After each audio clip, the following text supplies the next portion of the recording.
네, 반갑습니다. 네, 어서오세요. 너무 웃었네요. 많은 작업을 저희가 준비를 못해갖고, 진심으로 그렇습니다. 반갑습니다. 저는 오늘 진행을 맡은 경남 1인하고 커뮤니티 센터 정승희 향후국장이고요.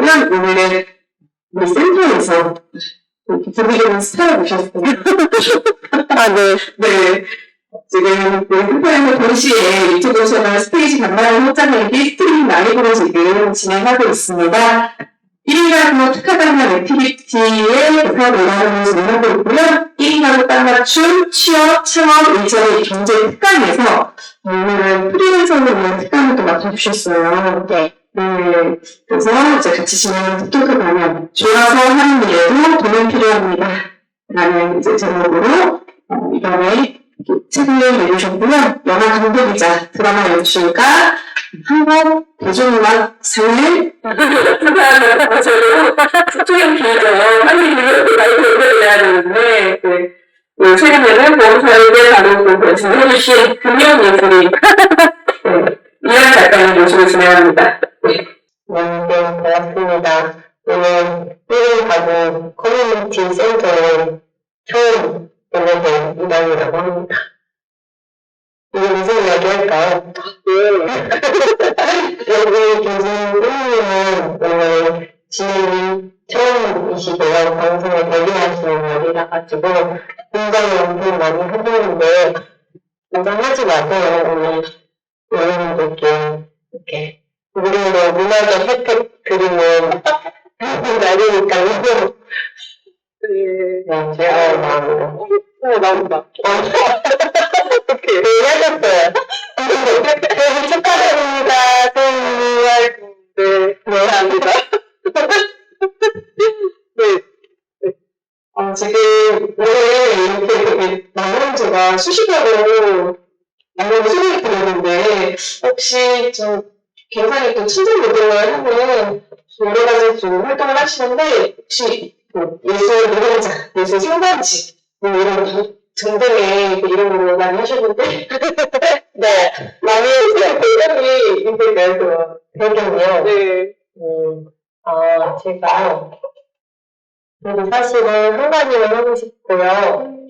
한 가지 일로 잘 먹고 잘 살 수 있으면 한 가지 일만 할 것 같은데요. 지금까지는 그렇게 되지 않아서 이것저것 직업을 추가하다 보니 여기까지 왔는데요. 올해는 코로나 상황으로 인해 3월에 예정된 공연 행사가 전부 다 취소되면서 좀 당황스러웠는데 그때 그 시점에 이제 제 친구가 암 투병 중이었어가지고 그 계기로 보험의 공부를 좀 하고 자격증을 따서 문서에서 자격증까지 추가를 하다 보니 굉장히 정신이 없는 상태로 살고 있습니다만 저도 한 가지만 하고 싶은 사람입니다. 그리고 제가 저를 소개할 때 안녕하세요, 저는 아티스트 이랑입니다. 혹은 예술가입니다. 작가입니다. 이렇게만 소개를 하면 저도 간단하고 좋다고 생각을 하는데요. 지금까지의 경험상 제가 경력이 한 10년 차 프리랜서 예술인인데 지금까지 경험상 그렇게만 얘기를 했을 때 직업을 인정을 받지 못한다는 반응을 많이 느꼈어요. 특히 취미생활 하는구나, 놀고 있구나 이렇게 생각하시는 분들이 많아서 그것 때문에 내가 이런 직업을 삼고 있다는 것을 어떻게 말로 설명할 수 있을까라고 생각을 해서 저는 예술직 자영업자입니다 라고 생각을 하기 시작했죠. 근데 마이크 소리가 안 들린대. 네. 저희는 오늘 강남 1인 가구 커뮤니티 센터에서 방송을 하고 있습니다. 네. 현장에는 10분 정도의 관객분들을 사회적 거리두기를 지키면서 그렇죠. 아주 열심히. 네. 방역 당국의 지침에 따라 하고 있고요. 네. 좀 되게 많은 이야기를 앞에 이제 너무 이걸 잊지 마세요. 저희는 그만 볼까요? 네. 수민님 힘내세요. 제가 제 MC 재질이 아닌가 봐요. 수민님은 네. 강남구 1인 가구 커뮤니티 센터 직원이시고요. 네. 오늘 데뷔의 자리라서 네. 네. 너무 긴장하지 마시고 그냥 네. 책 보고 궁금하신 거 있었으면 물어봐 주세요. 여기 써놨어요. 여기 써놔서. 아, 네, 알겠습니다. 네. 최근에 또 금융 예술인으로서 또 보험 설계를 해주고 계시잖아요. 네. 혹시 최근에 보험 설계 해주시면서 여러 가지 또 일이 있으셨다고 또 알고 있는데, SNS를 좀 열심히 보고 있거든요. 네. 또 혹시 뭐 이렇게 에피소드 같은 거 있으면 좀 너무 갑자기 에피소드. 네. 보험 설계사 에피소드. 네. 제가 5월에 시험을 보고 6월에 자격증을 취득했어요. 그리고 지금까지 6, 7, 8, 9, 10, 5개월 차인데요. 너무 뭐라고 하지? 솔직히 말하면 제 인생 설계 잘하고 있는 건 잘 모르겠어요. 왜냐면 이게 생각보다 보험 설계라는 일이 다른 사람의 인생의 리스크에 대해서 되게 많은 고민을 하고 대해야 되는 직업인데 많은 사람을 만나긴 너무 힘들고 그렇다고 제가 너무 적은 사람을 만나거나 아예 안 만나면 자격이 금방 폐지가 되는 거예요. 자격 상실이 되더라고요. 그 미가동. 네, 미가동 상태가 되면은 또 자격이 상실되고 그렇다고 제가 이미 다른 할 일이 많이 직업을 너무 많이 만들어 놨는데 또 이 일 때문에 너무 많은 시간을 쏟으면 전에 다른 일들이 또 너무 영향을 받고 해서 밸런스를 지금 찾아가는 중인 것 같은데요. 어느 날은 너무 현타가 와서 내 인생도 제대로 설계 못하면서 남의 보험을 내가 설계를 할 수 있는 것인가 그런 생각이 들기도 하고 근데 요즘에는 최근에는 뭐 해외로 이주를 앞둔 친구, 영화하는 친구를 보험을 만들어 준다거나 저의 고객님들은 다들 100% 여성분들이고 그리고 또 1인 가구인 분들이 많거든요. 그러다 보니까 그런 분들이어야 제가 잘 상담을 해드릴 수가 있는데 저한테 오히려 어려운 케이스는 아기가 있는 집의 가장이거나 이런 분들이 오면 이제 저는 너무 제가 잘 이해를 못하는 공감이 잘 안 되는 고객님이 나타나면 저는 못합니다. 너무 어려워서. 그래서 그거는 차라리 다른 분을 소개시켜드리고 제가 할 수 있는, 제가 잘 이해할 수 있고 잘 도울 수 있는 분들을 위주로 만나려고 하다 보니까 계속 비혼이나 미혼이나 1인 가구이거나 혹은 소수자이거나 그런 분들을 만나게 되고 그런 분들하고는 되게 대화가 잘 되는 것 같아요.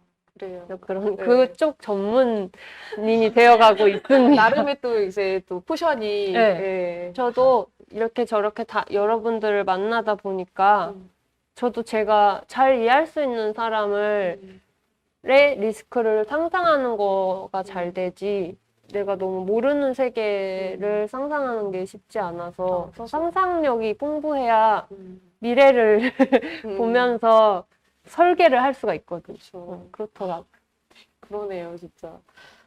저희가 또 이렇게 얘기가 또 나와서 이렇게 연결이 되는 것 같은데요. 네. 흔히 또 1인 가구를 혼자를 스스로 온전히 돌보는 그런 존재라고 하잖아요. 네. 그러니까 내가 나를 돌보지 않으면 누가 나를 챙기겠습니까? 약간 이런 것들이 좀 있는데, 이랑님은 혹시 자기 돌봄을 위해서 특별히 힘쓰시는 일들이 좀 있을까요? 네.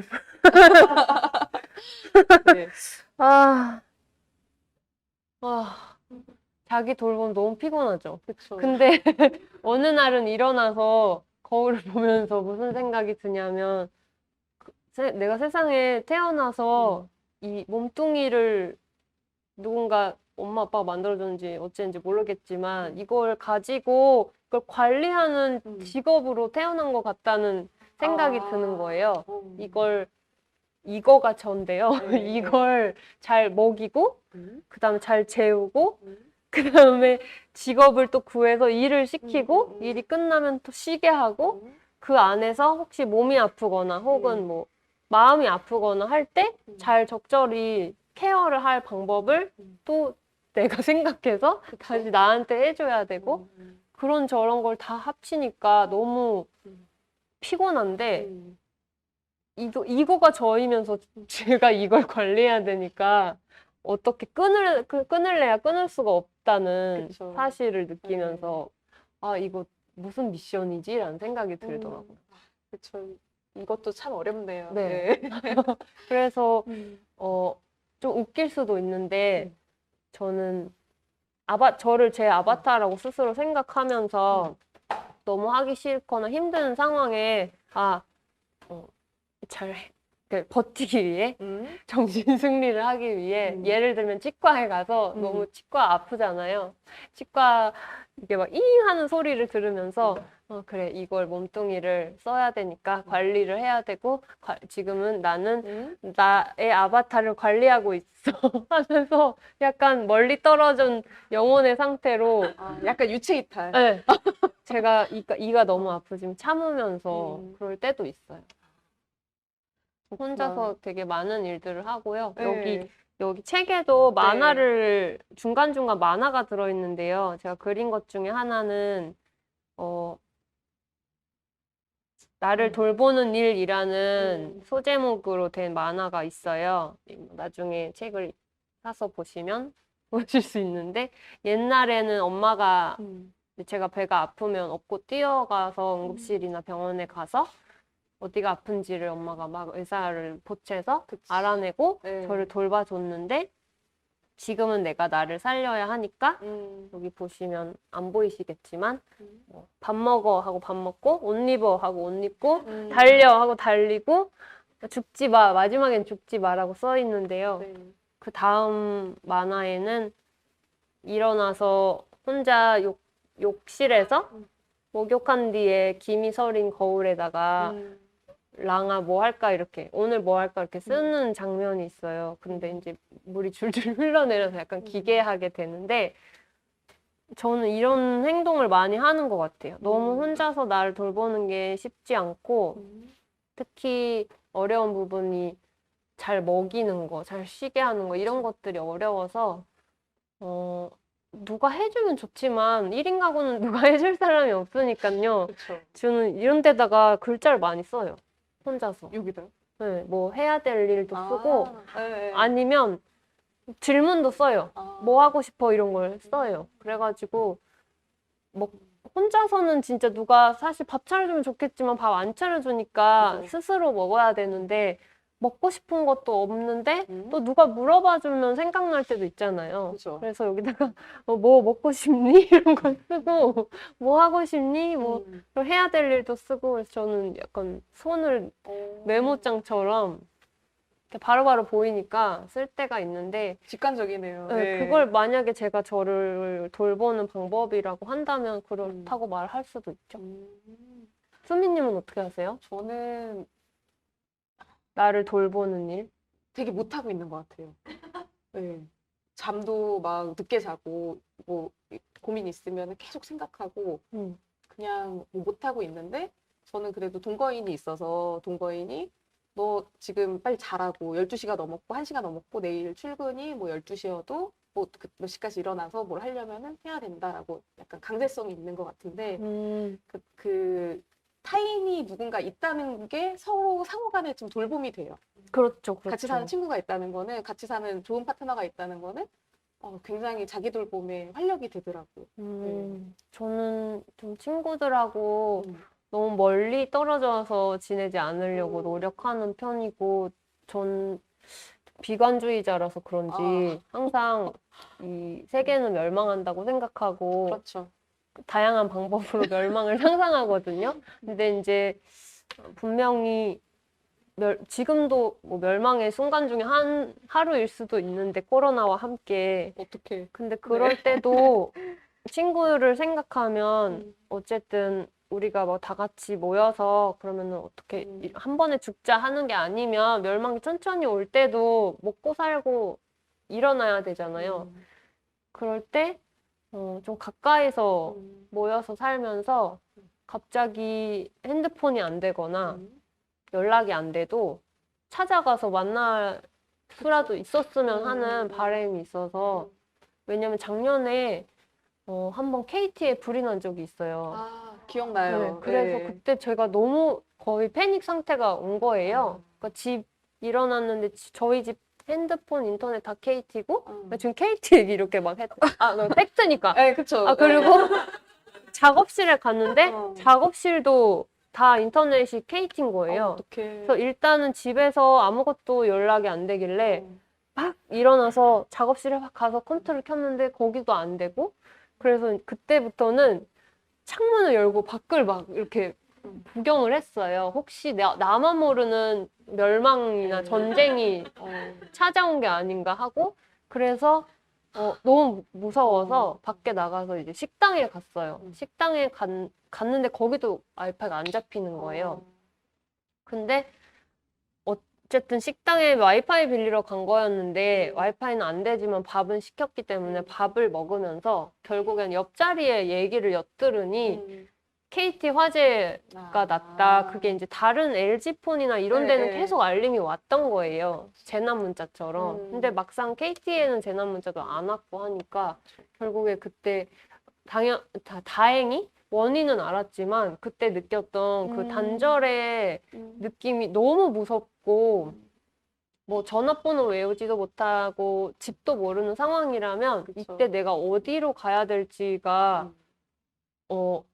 너무 무서웠고 그때 작업실에도 저밖에 그 공동 작업실을 저는 쓰는데 6명이 쓰는 공동 작업실인데 거기에도 아무도 안 온 상태였어가지고 별별 상상을 다 했어요. 이 작업실에서 있는 잠깐의 시간 동안 화재가 있다는 걸 알기 전까지 뭐 종이에다 크게 글자를 써서 창문에 걸어야 되나 뭐 무슨 일이 일어나고 있나요를 써서 그쵸. 창문에 걸어야 되나 아니면 창문 열고 봤을 때 사람들이 그냥 왔다 갔다 하는 것 같으니 뭔가 큰 일은 아닌 것 같고 혹시 나만 이런 거면 이제 물어봐야 되나 뭐 별별 생각을 다 했었는데 그런저런 이유로 혹시 저처럼 재난이나 멸망을 상상하시는 분들이 주변 친구들의 주소를 외워두는 게 큰 도움이 되는 것 같아요. 알겠습니다. 저는 친구들 집을 주소는 못 외우지만 이렇게 찾아가면 알 수 있거든요. 그 길은 외우고 있어서 이렇게 몇몇 친구들 집을 찾아가는 방법을 외우고 있고 정작 부모님 집은 못 찾아. 어딘지 몰라요. 선택적 일치가 되는. 맞아요. 그렇구나. 어렵네요. 어떠세요? 네, 수미님은? 저는 지금 친한 친구들이 한 그 동에 모여 살고 있거든요. 진짜요? 너무 네. 좋겠다. 다 친하진 않은데.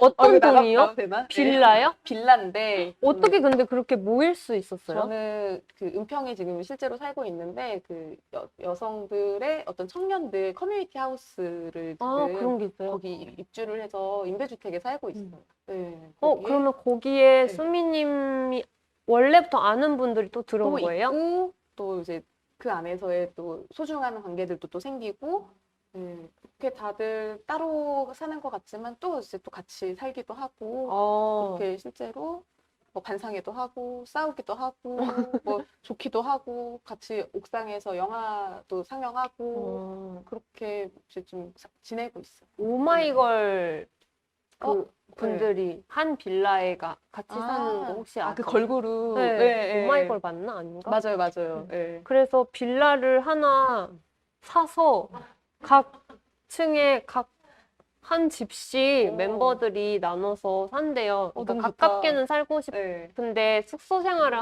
하기에는 이제 더 컸으니까 각 집으로 빌라에 산다고 하는데 이제 그거는 좀 너무 일이 크고 이룰 수 있는 일인지 일단 모르겠고 근데 너무 좋은 형태로 산다고 생각을 했어요. 그렇죠. 아무래도 혼자 사는 사람들의 입장에서는 주변에 이제 나와 같은 친구, 나와 좀 비슷하게 삶을 공유할 수 있는 네. 친구들이 되게 중요한 것 같은데, 저도 책에서 되게 하우스 보강 이야기를 인상 깊게 봤거든요. 혹시 그 얘기를 좀 더 자세히 해주실 수 있으실까요? 원래는 제가 하우스 보강, 여기에도 들어있지만 하우스 보강이라는 이름으로 친구들 그룹이 있어서 그 이름을 지었을 때는 그 친구들이 다 보강동에 살고 있었어가지고 하우스 보강이었는데 지금은 아무도 보강동에 살고 있지 않는 그리고 아무도 상태로 없었다. 결국 다들 멸망? 이제 멸망 막 아니죠. 예, 예. 지방으로 간 친구도 있고 근데 지방으로 간 친구가 이제 암 진단을 받아서 투병 생활을 하려고 좀 네네네. 깨끗한 공기가 좋은 곳으로 양양. 지방으로 네. 내려갔고 그다음에 또 뭐 주거 이제 여러 가지 이유로 보강돈도 자꾸 땅값이 오르니까 그런 저런 이유로 세상에. 막 흩어지기 시작했는데 그래도 계속 가깝게 지내고 있어요. 그렇죠. 아주 멀진 않고 양양에 있는 친구만 멀고요, 지금은. 나머지는 다 마포구, 은평구와 영등포구에 있어서 서울 안에는 있는 상태입니다. 그렇구나. 근데 보강동에서 다 네. 있을 때는 진짜 편했었어요. 그러니까 뭐 걸어서 다 30분 안에는 모두의 집을 갈 그쵸. 수 있으니까 너무 모이기도 편했고 그때 다 같이 일주일에 한 번씩 뭐 요가를 하거나 아니면 같이 밥을 먹거나 네. 뭐 집이랑 작업실이 있는 경우도 있어가지고 누구 집에서 놀다 작업실에 갔다가 다른 친구 집에 갔다가 하는 일이 되게 막 유기적으로 잘 이루어지니까 되게 행복했었던 저희 센터가 딱 그런 공간이 됐으면 하는 거예요, 사실. 요가도 할 수 있네요. 네, 너무 넓어가지고. 여기 다 이거 치워놓고 요가 매트 한 10개 깔아놓고 실제로 요가도 했었고. 아, 그래요? 네. 저희가 건강 클래스 프로그램을 아. 하고요. 그것도 무료예요, 설마? 그럼요. 말도 안 돼. 진짜예요? 네, 진짜로. 네. 그리고 이렇게 되게 강연도 하고, 뭐 여기서 때로는 여성주의 자기방어 훈련, 이제 스스로 자기 방어를 여기서 연습하는 거예요? 네, 강사님 모셔서 되게 좋다. 같이 이렇게 타격 연습도 하고, 네. 이렇게 실제로 훌륭한 일 아, 기획하시는 아유, 수민님. 우리 또 박수 한번. 데스타께 박수. 와, 되게 좋다. 네. 근데 이런 1인 가구 센터가 수민님은 강남구청에서 운영하는 강남구 그쵸. 센터에 계시는데 다른 곳에도 센터 있나요? 아, 저희가 전국에서 최초로 이렇게 공간을 만든 최초예요? 거였어요. 네. 최초. 네. 최초 1인 가구 센터. 그쵸. 진짜 되게 좋네요. 우리 그 정순균 부청장님께서 네, 공약상으로 공약사항이었어요? 네. 또 그런 또 비하인드 스토리가 있답니다. 1인 가구 센터를 만들겠다. 네네. 이게 이게 되게 또 감사하네요. 아무리 다들 이제 생각은 해도 실제 행정에서 구상으로 실제 옮기고 이렇게 건물이 만들어진다는 게 또 쉬운 일은 아니잖아요. 네. 그런 면에서 그러면 이런 회의실 같은 거는 네. 멤버십 가입만 하면은 무료로 쓸 수 있어요? 그렇죠. 어쨌든 다 무료고. 다 무료예요? 네. 대박이다. 그럼 합창 연습도 여기 무료 여기서 해도 되겠네요. 그럼요. 사전에 이제 소모임으로 뭐 어떤 등록을 하신다던가 뭔가 그런 게 있으면은 또 저희가 내부 규정상 뭐 이렇게 서로 소통하면서 시간만 맞으면 되게 괜찮다. 그러면 우리 진아님 그거 들불 얘기해봐야 돼. 네. 그쵸. 저희가 작년 12월 30날 이제 하루 남겨놓고 작년에 개관을 한 거예요. 그리고 1월에 시범 운영을 해보고 이제 2월에 이제 정상 운영을 딱 했는데 코로나 빵, 그 휴관 또 뭐 이렇게 휴관을 했다가 또 열었다가 닫았다가 몇 번 했어요. 저희 이제 열다 닫았다를. 네, 동태 생태와 같아요. 예. 얼었다 녹았다 약간 그런 느낌. 동태 생태. 예. 생태가 얼면 동태인 거죠? 저 정확하게 모르니까 깊게 들어가지 마세요. 정확하게 잘 모릅니다. 알겠습니다. 네, 찾아보지 마세요. 제재님 찾아보지 마세요. 알겠습니다. 네. 근데 진짜 이게 최초군요. 1인 가구 센터가. 네. 고맙습니다. 구청장님. 그렇습니다. 이런 기록을 남기려던 건 아닌데. 네. 현실적이다. 여기에 네. 그 KT 화재 난 날을 기억하시는 분이 댓글 달아주셨어요. 아, 그날 제 친구는 네. 이태원 한가운데였는데 아무하고도 연락할 수가 없고 공중전화도 없어서 사람 많은 무인도 같았대요라고. 아, 근데 저도 진짜 막 그렇죠. 뭐 현수막을 걸어야 되나 길 가는 사람을 소리쳐서 음. 붙잡고 혹시 저만 이상한가요? 막 이렇게 물어봐야 되나 네. 싶었어요. 그러면은 혹시 지금 잠깐 1분만 주세요라고 지금 뭐 메모가 왔는데 혹시 어떤 의미인가요? 잠깐 감독님? 방송 1분.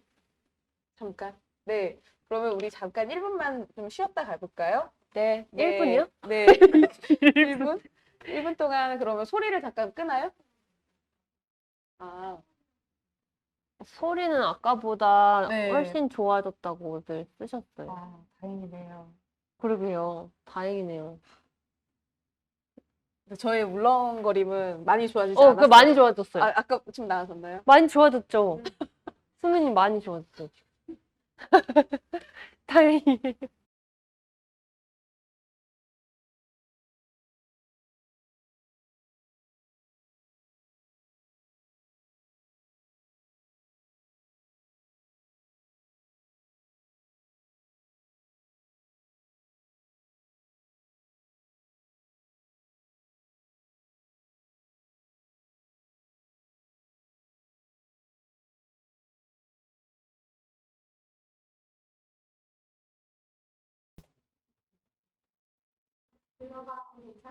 네.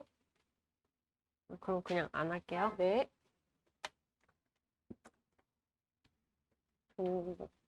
최근에 해도 시작? 돼요? 네. 최근에 우리의 방이라는 또 신곡이 나왔잖아요. 최근인가요? 너무 최근. 기억이 아득한데. 아득하나요? 네. 네. 올해 아는 언니들 합창단이랑 네. 우리의 방 합창하는 영상을 올해 올렸었죠. 아, 그쵸. 올해 또, 저는 그 신곡을 좀 들어보니까, 또 되게, 우리의 방은 너무 작고, 시끄럽고, 방금 좀 시끄러웠는데, 우리에게 돈은 항상 멀리 있죠. 네, 우리 좋아서 하는 일에도 돈이 이렇게 필요한데, 왜 이렇게 돈이 멀리 있을지. 그러게요. 네. 제가 그 노래를 만들었던 수민님 방송을 아니, 저희 쥐락펴락 매니저예요. 무시하세요. 네, 내부인입니다. 네. 우리의 방을 만들었던 계기가 네.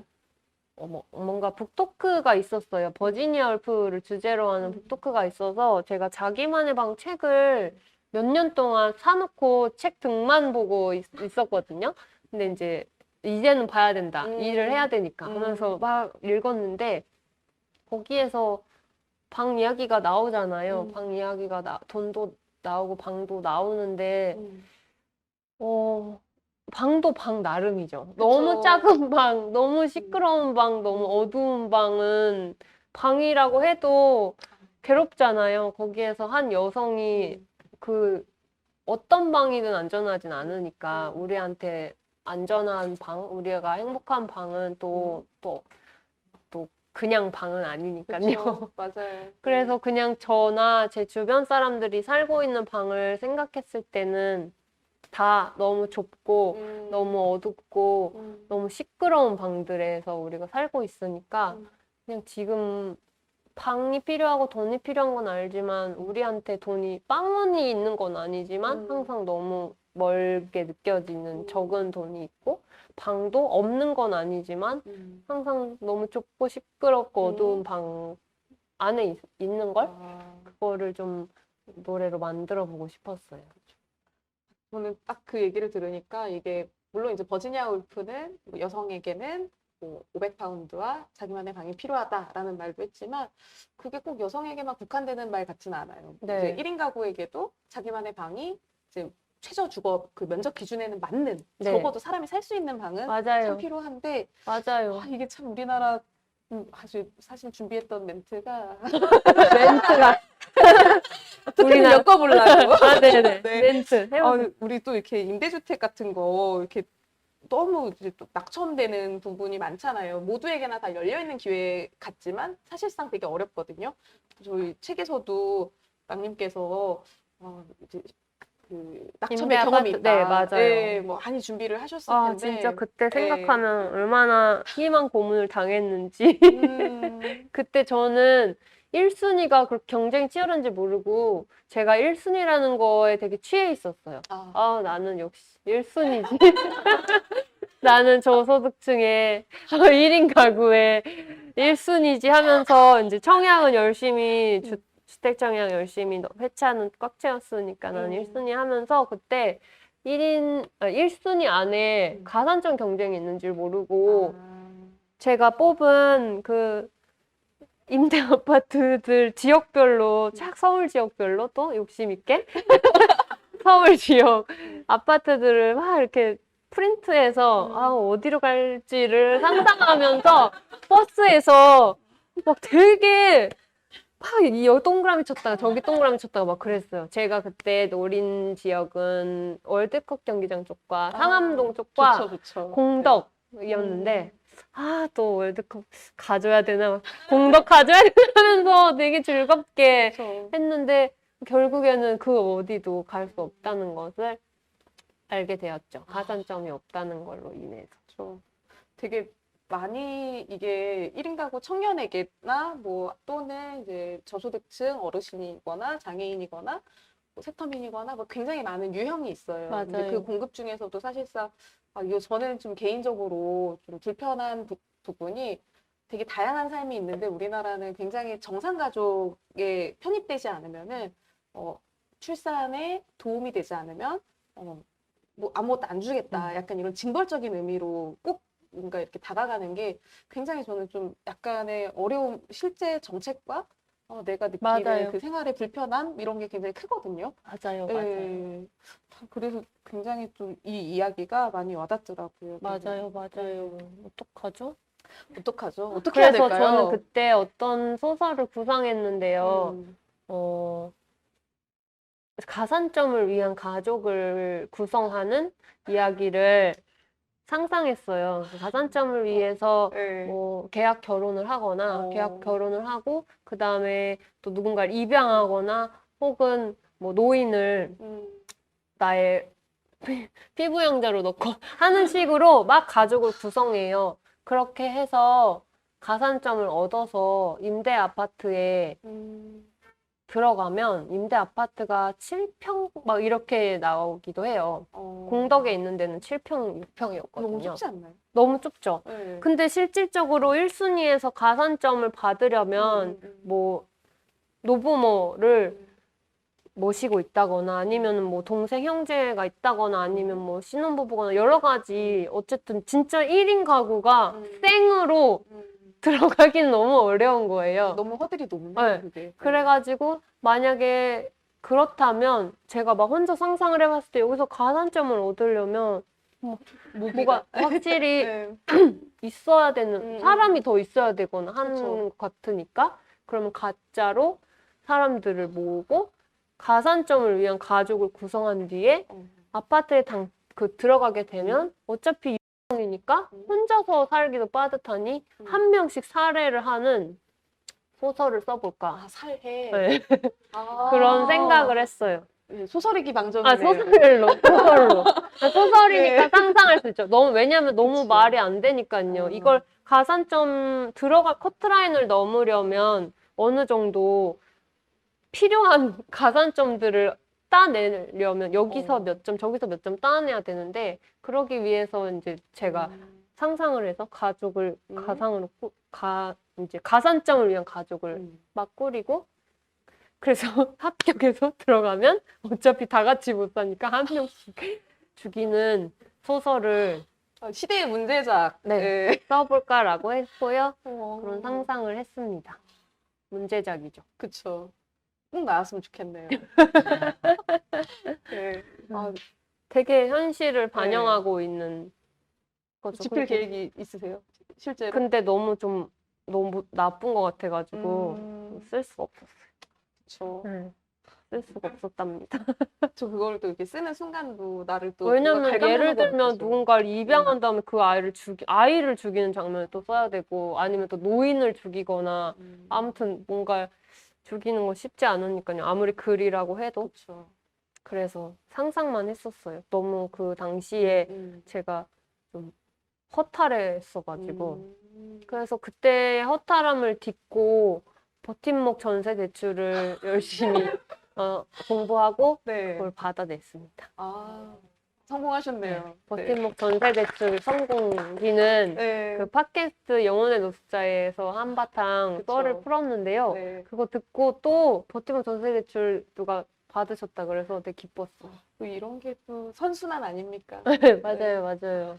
그동안 너무 월세로 음. 많이 돈을 허비한 것 같아서. 네. 저도 지금 이 주택이 영원하진 않거든요. 청년한테 주어진 시간이 6년인데 저는 그 6년이 지나면 이제 청년이 아니더라고요. 네. 그런데 이제 그 중간에라도 언제든지 탈락할 수 있는 또 여러 가지 요건이 있어서 좀 지켜보고 있고 네. 저도 버팀목 머시기 지금 갈아타야겠네요. 직장 있으시니까 받기 네. 괜찮으시겠어요? 이런저런 대출을. 노력해보겠습니다.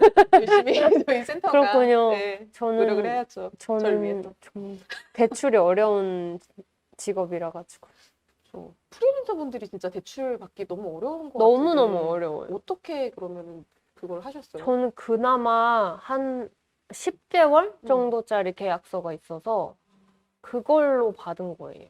그러니까 저는 대부분 계약서가 다 건당이거든요. 네. 공연 한 건에 대한 계약.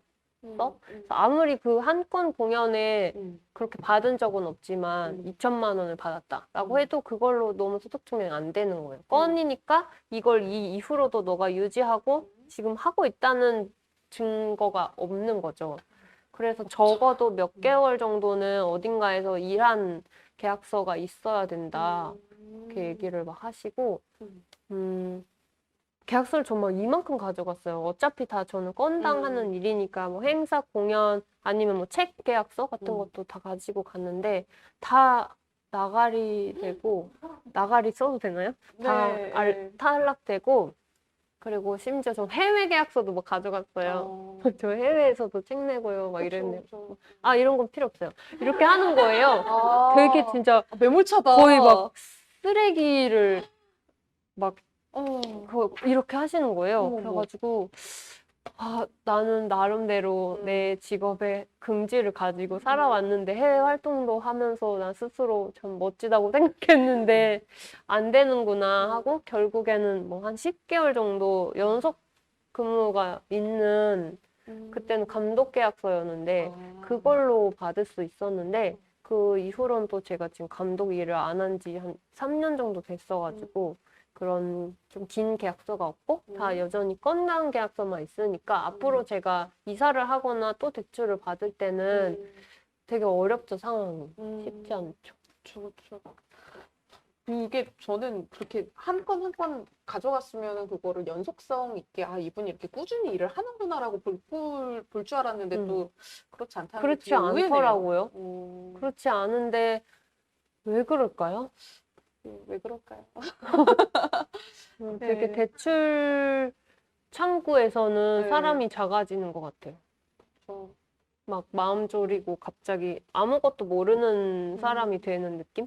뭔가 이제 예치하러 가는 거랑 빌리러 가는 거랑 아무래도 되게 조마조마하게 만들더라고요. 그러게요. 저도 그 대출 상담 받기 전에는 버팀목 전세 대출의 그 내용을 살펴보고 최대 뭐 1억 2천까지 나온다. 이런 걸 읽고 갔잖아요. 네. 그러니까 또 1억 2천 나오니까 거기에 어디 갈까? 또 이제 맞아요. 네. 1억 5천짜리 집을 목표로 하고 뭐 1억 2천까지 받아서 뭐 이렇게 하고 갔죠. 근데 뚜들뚜들 하더니 이제 소득증명을 건강보험료로도 할 수 있고 네. 소득으로도 할 수 있는데 건강보험료를 기준으로 하면은 6천만 원 정도가 나온다고 하시는 거예요. 너무 그래서 모자라죠. 그러면 이사 못 가겠다 하면서 그랬었죠. 그렇구나. 어렵죠. 그쵸. 어렵네요. 근데 그런 거 저런 거를 제가 어디에서 배우질 못했다는 게 저는 좀 되게 통탄할 일이었거든요. 우리 학교 다닐 때 뭐 훈련이 대출 받는 하나도 안 법, 돼 있는. 네, 저축하는 법 이런 거 안 배우잖아요. 그러니까요. 그거 저축하는 법, 뭐 대출 받는 법, 혹은 가계부 쓰는 거나 뭐 그런 거에 대한 걸 뭐 초등학교, 중학교, 고등학교, 대학교에서도 하나도 안 배웠어가지고 요즘에 그래서 자꾸 돈 얘기만 하게 되는 것 같아요. 뭐라고 그러지? 저는 예술학교를 4년제 예술대학교를 다녔는데 학교에서는 내내 가르쳤던 게 너만의 이야기를 찾아라. 너가 하고 싶은 뭐 작품의 주제를 찾아라. 이런 거를 항상 가르치니까 아, 난 무슨 작품을 만들지 하면서 이제 맨날 작품 생각만 하고 돈을 어떻게 버는지, 어떻게 쓰는지, 작품을 어떻게 파는지에 대해서는 하나도 배우질 못한 거예요. 그러고 나서 학교에 다닐 때는 저는 장학금이 아니고 학자금 대출을 풀로 받았거든요. 어쨌든 학자금 대출을 받고 학교를 다니고 있으니 뭐 작품 생각만 하면서 돈이 없으면 안 쓰고 그렇게 살 수가 있었거든요. 그랬는데 학교를 이제 나가게 되면서, 졸업하게 되면서 갑자기 사회인이 됐는데 작품을 누가 사겠다는 사람이 있어야죠. 어떻게 파는지도 모르는데 작품은 있는데 내가 알기로는 작품 갖고 나가라고 해서 작품을 열심히 만들었는데 이거 어떻게 팔고 얼마에 팔아야 되고 팔면 그 돈을 어떻게 뭐 저축하거나 뭘 투자하거나 이런 거 저런 게 아무 준비가 없고 그쵸. 그냥 제가 제일 당황스러웠던 순간을 생각해 보면 건강보험료 지역가입자 됐을 때거든요. 갑자기 직장 다니다가 이제 지역가입자로 전환됐을 때? 전 직장은 다닌 적이 없고 아니면 이제 부모님 밑에 있다가 제가 서울에 뭐 월세방에 이제 주소지 이전을 하면서 갑자기 지역가입자로 가입이 됐다면서 막 전화가 왔는지 종이가 왔나 종이가 그랬어요. 먼저 네, 왔을 종이가 왔는데 무슨 말이지 이게 무슨 말이지 너무 깜짝 놀랐었어요. 그때 처음으로 어떤 이게 뭔지를 왜 나는 아무한테도 듣지 못했는가.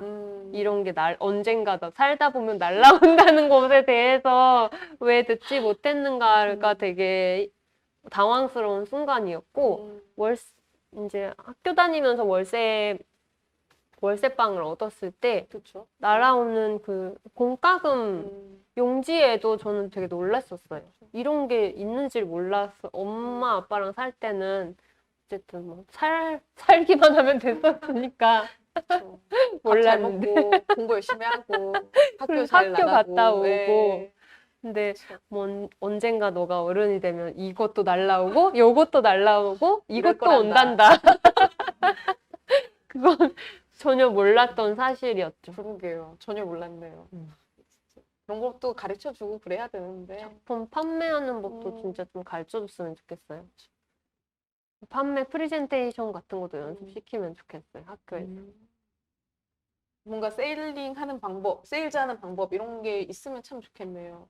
네. 그렇죠. 그것도 뭐 사람의 성향에 따라서 많이 다를 테니까 어떤 사람은 작품을 하나 뭐 만들던 중간이어도 사람들한테 이게 어떤 모습으로 완성될지나 그걸 막 신나게 말할 수 있는 사람이 있고 완전히 다 만들어진 후에 자기도 완벽하다고 생각해야 남한테 이걸 말할 수 있는 사람도 있고 되게 다르잖아요. 그쵸. 아니면 본인이 절대 나서기가 어렵고 다른 사람을 통해서 팔았으면 하는 사람도 있고 여러 가지 사람들이 있는데 뭐 어떤 상황에는 어떻게 말해야 되고 뭐 너는 어떤 성향이니 너는 이렇게 하는 방식이 좋겠다. 너는 그런 조언을 들은 적이 없으니까요. 항상 뭐 시나리오 고쳐야 되겠다 뭐 그런 얘기만 하고 하면 이거 집에 와서 열심히 고치고 또 학교 가서 피드백 받고 다 계속 작품 자체에 대한 얘기만 했었던 것 같아요.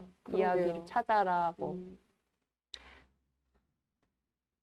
그 시간들도 좋았지만 필수적으로 좀 알려줬으면 하는 게 사회에 나와서 통지서 같은 걸 하나씩 받을 때마다 당황할 때마다 내가 나이가 지금 그러니까 처음에 지역가입자 됐을 때 예를 들어 7살이다라고 하면 제가 26, 7살인데 이게 뭔지 모른다는 게 좀 당황스러웠죠.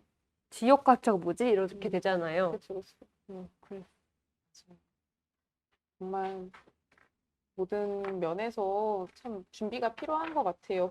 그 이야기는 진짜 독립을 하는 사람들에게도 해당이 되는 것 같고요. 네. 네. 또 시트를 보시는 수미님. 그쵸. 시트를 뭔가 볼 의존하게 되네요. 시트에 의존하게 되시는 네, 거군요. 의존하게 되는데. 다음은 뭔가요? 근데 많이 좀 이야기를 해주셔서, 음, 혹시 이 책을 이 책을 읽으면서 좀 도움이 될 만한 분들은 혹시 어떤 독자를 상상하고 쓰셨는지 이것도 좀 저는 좀 궁금하거든요. 상상하는. 상상 안 하셨나요? 아, 어떻게 보셨어요? 어떤 저는 분들이 읽으면 좋겠다는 생각을 진짜 딱 하셨어요? N잡러들이 보면 되게 좋겠다. 요즘은 직업을 하나만 가지는 사람이 없잖아요. 그쵸. 네. 저는 여기서는 이 센터 운영을 하고 관리를 하지만 어딘가에 가서는 또 한 단체에서 활동가로서 또 일을 하는 경우도 있고, 어디에 가서는 그냥 네, 아빠의 딸로서 아빠 딸의 역할을 또 충실히 하는 경우도 있고, 다 이렇게 굉장히 많은 기능을 하고 있는 사회이다 보니까 좀 어떤 분들이 읽었으면 좋을지 생각하다 보면 그래도 좀 직업을 하나만 가지는 그런 분들보다는 그래도 네.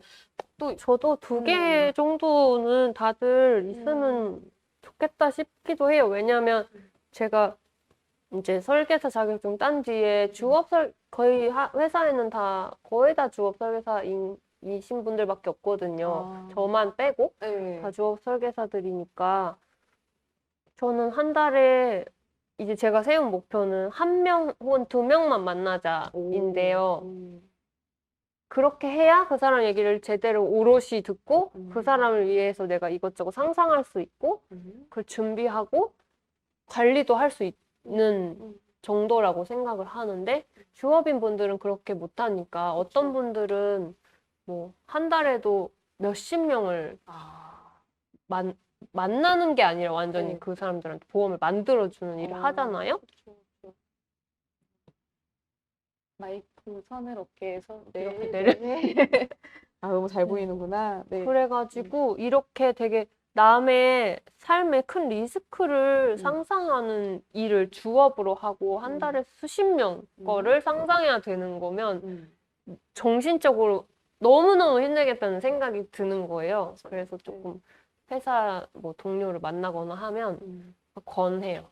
다른 일도 부업으로 이것만 주업이면 다른 네. 일도 부업으로 해보는 것도 좋을 것 같다. 그렇게 돼야 저도 회사에 제가 회사에서 필요한 걸 얻고 회사도 나한테서 필요한 걸 가져간다고 생각하니까 조금 더 막 지는 기분이 안 드는데 주업인 경우는 확실히 계속 지는 기분이 들 것 같다는 생각과 그리고 또 이걸 유지해야 되니까 좀 이렇게 사람들의 리스크만 상상해야 되는 일을 하루 종일 업무를 해야 되는 걸 생각하면 너무 피곤할 것 같다고 생각이 들었고 근데 또 반대로 제가 혼자서 계속 글만 쓰고 있으면 너무 세상과 동떨어지는 기분이 들잖아요. 그럴 그쵸. 때 누군가를 한 달에 뭐 2명이라도 2주에 1명이라도 네. 상담하면서 그 사람 사는 얘기를 듣거나 하면 그것도 저한테 되게 리프레시가 되거든요. 다른 사람 이야기 듣는 게. 그런 식으로 밸런스를 잘 찾을 수 있다면 N잡을 해보는 것도. 네. 근데 제가 초반에 밸런스 못 잡아서 제가 제 인생 설계 제대로 못 해놓은 것 같다고 말씀드렸던 것 같은데 조금씩 좀 뭘 우선순위 둬야 할까. 근데 그걸 정해도 제 맘대로 계획대로 흘러가지 않으니까요. 그렇죠. 너무 급변하니까. 네. 아까 전에 이랑님이랑 잠깐 이렇게 시작하기 전에 이야기 나누면서 그런 걸 한번 보여주셨어요. 그 아까 가계부요? 인생 설계 관련해서 좀 얘기해 주셨는데 가계부를 요즘 친구들한테 권하고 계시다고. 맞아요. 거기 보다가 보니까 되게 인상 깊었던 게 지금 반려동물이 있으시잖아요. 네. 주니치를 위해서 적금을 따로 가입하셨다고 네, 하셨는데. 저는 주니 적금은 항상 들고 있습니다. 네. 이게 아무래도 이제 반려동물과 같이 이제 반려하는 어떤 존재와 같이 지내다 보면은 크게 이제 또 대비를 해야 되는 부분이 있어서 맞아요. 그러신 거죠? 왜냐면은 저희 집 고양이는 15살이라서 네. 고양이 보험도 가입 못 하거든요. 고양이도 보험이 있어요? 네, 있어요. 오, 진짜요? 동물병원에 가면 오. 막 이렇게 막 붙어 있어요. 근데 아, 고양이 보험도 되게 좀 어린 애들이 가입할 수 있고 사람도 마찬가지로 되게 보험회사에서는 건강체만 가입시키려고 하잖아요. 그죠. 그런 것처럼 고양이도 너무 이제 나이가 많으면 그런 보험의 혜택을 받을 수 없는데요. 그래서 근데 제 주변에 주니치와 비슷한 음, 뭐 또래의 음, 반려동물들이 음. 좀 중대 질병에 걸렸을 때 돈이 얼마 드는지를 제가 좀 보고 겪고 가까운 데서 그랬어가지고 그걸 대비하고 있죠. 혹시 중대질병이라고 하면 뭐가 있어요? 반려동물들도 고양이들한테는. 다 암에 걸리거나 아, 진짜요? 네, 하죠. 이렇게 무지할까요, 저는? 아, 그래요? 아, 그렇구나. 네. 암에 걸리고 또 재발하기도 하고 뭐 다들 그렇죠. 그렇구나. 아휴, 전염병에 걸릴 때도 있고요. 코로나도 걸리잖아요. 아, 동물들도. 신장 사상충 이런 게 좀 위험하다고 들어는 봤는데. 근데 이제 노화가 네. 진행되면서 또 걸리는 병들도 있고 하니까 이제 관절도 되게 안 좋아지고 이제 저희 집 고양이는 뭐 이 정도 높이 뛰는 정도밖에는 못 해요. 예전에는 이런 뭐 냉장고 위나 어디 천장 위도 다 올라갈 수 있었는데 지금은 요 정도 뛰는 것도 힘들어 하니까 관절도 안 좋고 그렇죠. 이도 안 좋고 다 우리도 노화를 겪으면 그렇게 될 테니까 비슷하게 될 거니까. 맞아요. 네. 그런 것들을 보면서 네. 지금 유튜브에 진희님께서 이랑님 미가동 해제되셨는지 궁금해요. 미가동 네. 해제되어 있는 상태입니다. 5개월간. 아, 이 미가동이 지금 뭐냐면은 그 보험 회사에서 실적이 네. 없으면 판매할 수 있는 권한 같은 건가요? 아니요. 그냥 이 사람 실적이 있다 없다를 이 사람 가동됐다, 미가동이다 이렇게 얘기를 하더라고요. 그래서 맨 처음에 그 워딩을 들었을 때 네. 제가 살면서 처음 들은 인간한테 쓸 수 있는 말인지도 몰랐고 처음 들은 말이어서 너무 기분이 나쁘고 그쵸. 되게 반발심이 드는 거예요. 내가 무슨 로봇도 아니고 왜 가동 미가동이라는 말을 쓰지? 그랬는데 이제는 그 재미 들려가지고 사람들 친구들이랑 얘기할 때 아, 나 이번 달에 논문 가동돼야 되는데 막 이렇게 그쵸. 아, 올해는 꼭 논문 가동해야 되는데 언어가 좀 약간 전유가 되는 네. 저희 스테이지는 풀가동 중입니다. 오늘 나 원고 가동해야 돼.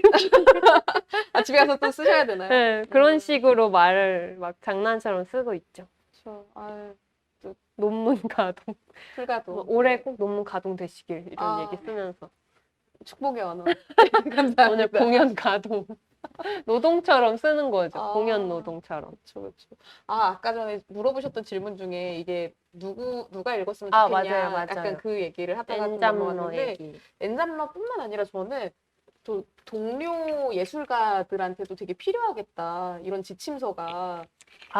네. 여기 추천사를 슬링님께서 네, 쓰셨잖아요. 래퍼 슬링님께서 써주셨는데 여기에 제가 되게 재밌다고 생각한 게 태양열 인형처럼 영원히 고개를 끄덕거리게 된다고.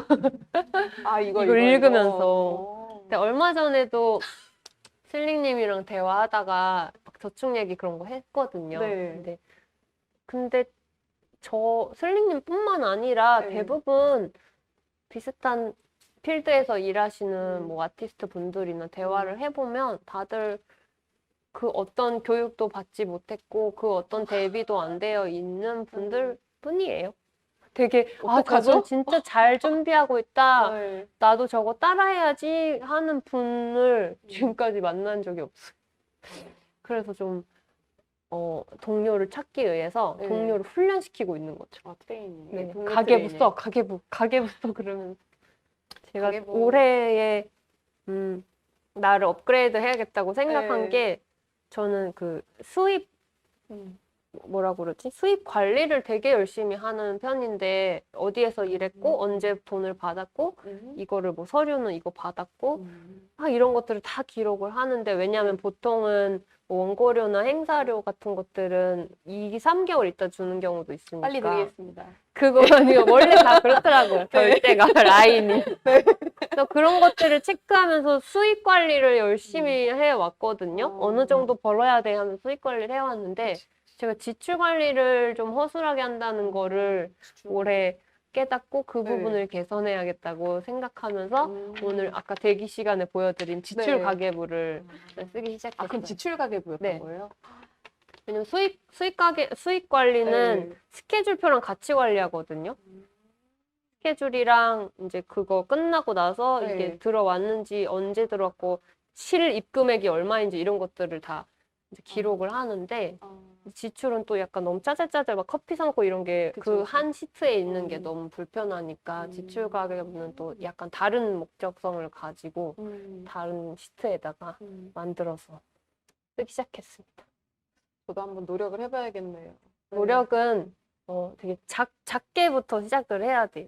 처음부터 막 기깔나는 표를 만들고 그걸 내가 어디선가 발견해야지 내가 거기다 쓰기 시작할 거다 하는 그렇게 하면 잘 안 되더라고요. 약간 저는 회사에서 하는 이렇게 지출 결의서 하고 이제 수입 결의 뭐 이렇게 다 하잖아요. 그거 하듯이 내 이 예산만 관리해도 센터 거 하듯이만 해도 성공할 수 있을 것 맞아요. 같아요. 근데 네. 그 1인 가구뿐만이 아니라 그냥 음. 나는 1인이니까 어차피 나 관리는 1인 관리잖아요. 그쵸? 1인 관리를 할 때 먹고 자고 쉬고 일하고 뿐만 아니라 자산 관리가 너무 중요한 거예요. 자산 관리를 그냥 먹는 거나 잠자고 쉬는 것처럼 같이 가동하지 않으면 그쵸, 이게 그쵸. 너무 어느 한 부분이 확 이렇게 구멍이 나버리는 거를 되게 좀 뼈저리게 느꼈어요. 그래서 그런 걸,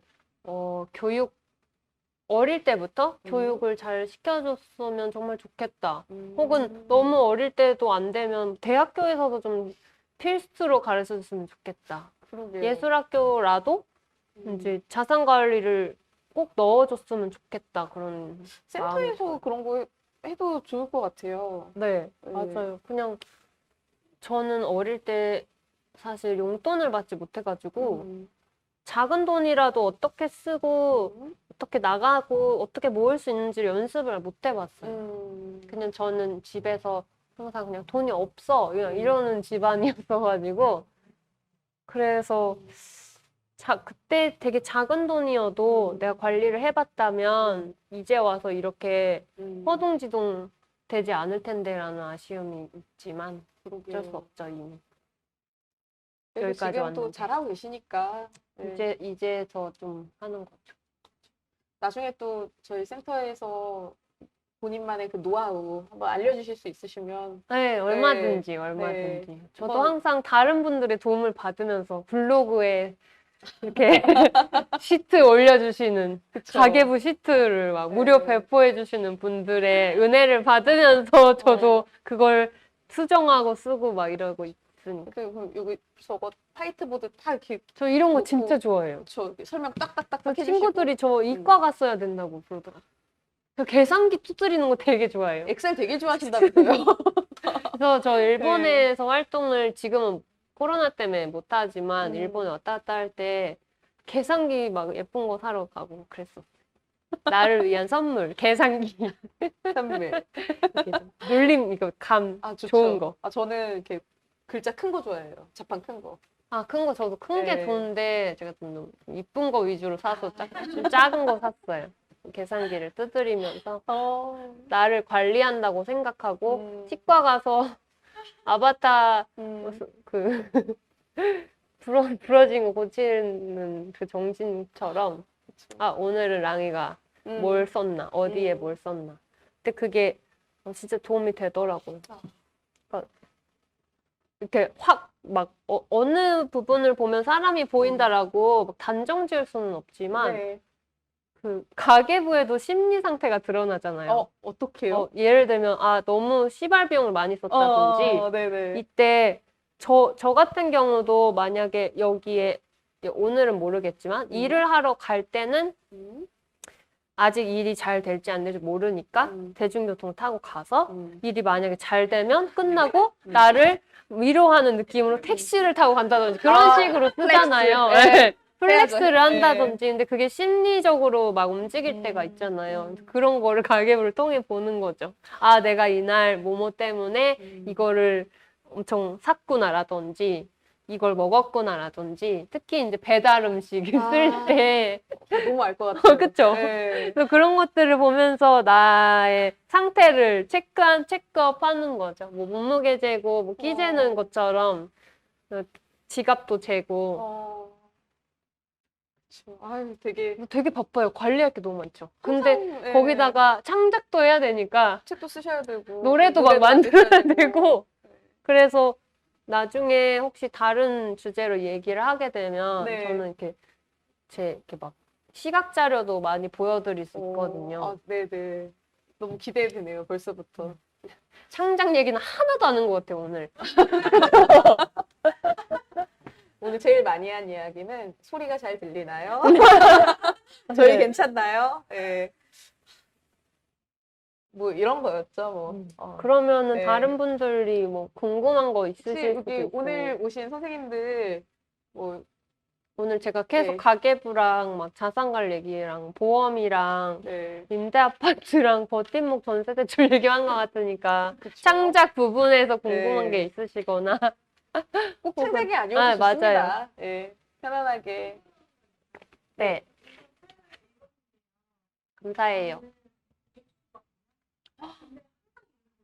뭔가 직업이 있다라고 말할 수 없는 일들도 음. 사람들이 시키는 거랑 왼사람 연습을 하고 가르치고 저런 사람 몸을 살고 요즘은 또 예술적인 행정력을 되게 판단해서 작별을 하는 거예요. 근데 이거를 누군가한테 직업이라고 말하기 어려워서 쉽게 아무것도 아니야 하시고 사실 먹고 살아야 되니까 그래서 예전에는 몇 년 전에는 직업을 가져야 된다는 게 저한테 되게 크게 다가왔어요.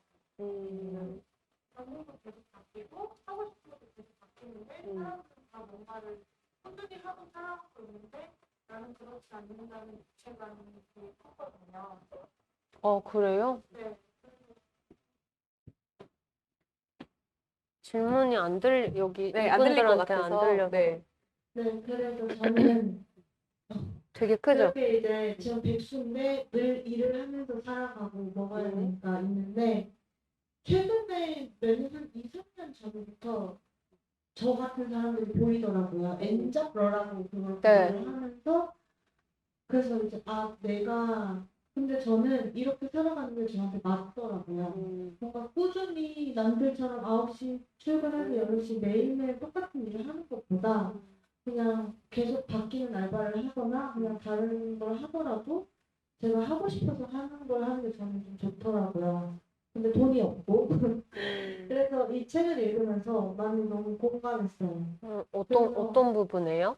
우선은 저 같은 경우에는 비용이 좀 고정적으로 들어오지 않거든요. 네. 그래서 그 부분에서 제가 그 친구들을 보면은 매일 월급날이라는 게 있더라고요. 23일 뭐 3, 이렇게 정해져 있는데 저는 제가 월급날이 정해져 있지 않아서 제가 어디서 어떻게 돈을 받는지 사실 잘 몰라요. 그렇구나. 만약에 수업을 하면은 사람한테 돈을 받고 알바를 하면은 뭐 가게에서 돈을 받는데 그게 한 달에 들어올 때도 있고 좀 잘 안 지켜질 때도 근데 그런 돈 관리가 저는 돈 관리 못하는 사실 잘 몰랐거든요. 근데 이제 제 또래의 친구들을 보면 차근차근히 뭔가 이제 저는 이제 비혼이지만 결혼을 하고 싶은 친구들은 뭔가를 모아서 집을 사기 위해서 혹은 이걸 관리하는데 근데 저는 이제 20대 후반이 되었을 때 딱 보니까 이런 걸 하고 사네 사람들은 그런 부분에서 아까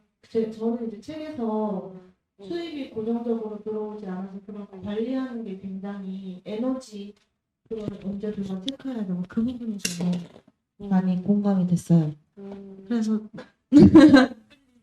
네. 마이크 드렸습니다. 그래서 이제 공감이 돼서 너무 좋았고 오늘은 공과금에 대한 얘기가 진짜 계속 끄덕끄덕하게 됐어요. 제가 그 지역가입자를 받았을 때가 생각이 나거든요. 네.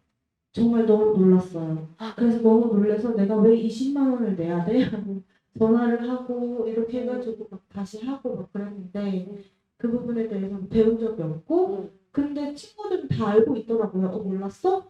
내가 왜 나한테 몰랐냐고 물어보지? 다들 알고 있는 건가? 근데 친구들은 직장 생활을 하는 사람들 다 알더라고요. 근데 저는 직장 생활을 뭔가 한 적이 없어서 몰랐던 거고 그것도 되게 공감이 가고 그런 책 너무 좋아요. 이 얘기를 감사해요. 가장 처음에 드리고 싶었고 근데 제가 질문이 있는데 네, 이 질문이 돈에 관련된 또 얘기라 가지고 네. 근데 되게 사소하다고 생각이 들기도 하고 너무 궁금했는데 한 번도 물어본 적이 없는 약간 혹시나 이 질문이 무례하게 느껴질까라는 생각이 들기도 하거든요. 그래서 좀 약간 조심스럽게 여쭤보는데 책을 사서 저는 읽었거든요. 근데 돈에 관한 책인데 그 책 안에 내용에도 이랑님이 원고를 쓰는 거 이런 얘기가 좀 있더라고요. 근데 저는 책이 정가가 15,000원이라고 써 있는데 저는 책을 좀 인터넷에서 할인해서 13,500원인가 이렇게 샀는데 문득 내가 이 책 한 권을 사면 실질적으로 이랑님한테는 얼마가 가게 되는 거지? 이게 되게 궁금하더라고요. 왜냐하면 이제 누군가가 책을 냈을 때 저는 책의 내용도 너무 좋지만 사람이 좋아서 책을 사는 경우가 더 많거든요. 근데 생각해보면 내가 이걸 삼으로써 저 사람한테는 어떤 영향이 미치지 이것도 너무 궁금해요. 지금 질문을 해주시기 전에 아무래도 우리 선생님께서 비정기적인 일을 하는 지금 그 참여자 입장에서는 아무래도 오늘 이 강의에서 수입 관리를 어떻게 하는 게 좋을지 그런 내용도 되게 좋았고 건강보험료라던가 이런 게 갑자기 나왔을 때 있던 얘기에 되게 많이 공감이 되셨다라고 아, 질문 네. 설명해 주시는 거군요. 네, 하셨고요. 지금 질문은 질문 소리가 잘 안 들려서 네. 질문을 말해달래. 아, 아니요. 수미님이. 설명을 하는 거고요.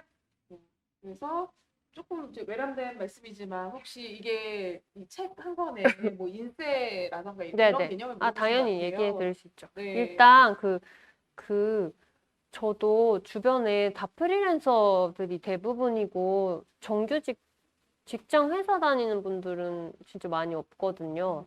근데 뭐 보험 상담하면서 오히려 직장인 분들은 몇 분을 만나 뵀는데 확실히 되게 다르더라고요.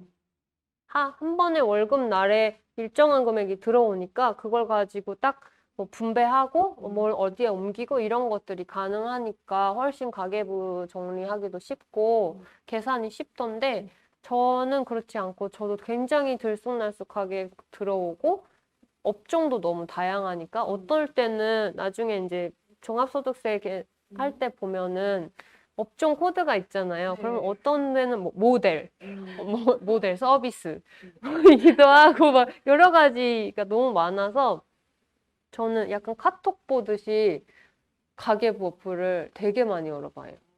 그래서 이제 뭐 은행 입금이 되면 알림이 오잖아요. 뭐 입금이 되거나 출금이 되면 알림이 오는데 그거 알림이 오면은 들어가서 보는 식으로 하루에도 몇 번씩 볼 때도 있고요. 그리고 뭐 이제 지출 가계부 같은 거는 한 달치를 긁어서 정리하면 되니까 그건 한 달에 한 번을 하면 되지만 그냥 언제 들어오고 나가고 하는 거는 인스타그램 보듯이 되게 자주 들어가서 보고 만약에 혹시 뭐 가계부 어플에서 잘못 분류를 했거나 이런 식으로 돼 있으면 예를 들면 뭐 수미님이랑 밥을 먹고 나서 수미님한테 제가 돈을 이체를 7,000원을 했는데 그게 막 패션 이런 걸로 잡혀 있으면 그거 카테고리 수정한다든지 하는 거를 제 인스타그램 하듯이 되게 자주 해요.